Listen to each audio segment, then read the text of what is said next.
গিন্নি, ও গিন্নি, কই? কোথায় তুমি? একটা বাটি নিয়ে আসো তো দেখি। গিন্নি কই? কোথায় আছো? গিন্নি গিন্নি করে চিল্লালেই হবে? বলেছিলাম যে এরম মেয়েকে বিয়ে করে আনিস না। সকাল সকাল গিন্নি গিন্নি করছিস, তখন তো একদম বিয়ে করার জন্য হয়ে গেছিলিস, আর এখন গিন্নিকে খুঁজে বেড়াচ্ছিস। দেখ কোথাও ঘুমোচ্ছে, হয়তো এখন উঠেইছে কিনা। আমি কি করে জানবো তোর গিন্নি কোথায় আছে? তো আমি চলে এলাম রান্নাঘরে, মাছগুলো সব একটু পরিষ্কার করে দিচ্ছিলাম। কি হয়েছে বলো? কেন জায়গা নিয়ে এসেছি বলো। মেয়ে এতক্ষণ কি করছিলে?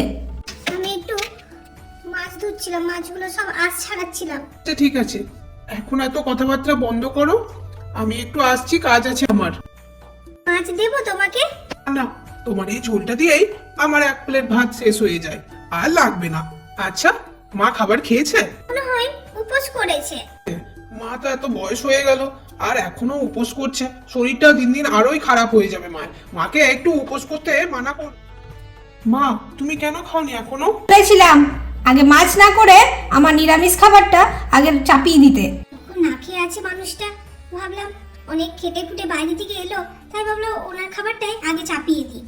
এখন আর রাগ সবকিছু ভুলে যাও, এখন খাবার খেয়ে নাও। এত রাগ করে তো আর থাকতে পারবে না না খেয়ে। এত রাগ করে থাকলে শরীর খারাপ হয়ে যাবে, ওইরকম করো না, খাবারটা খেয়ে নাও।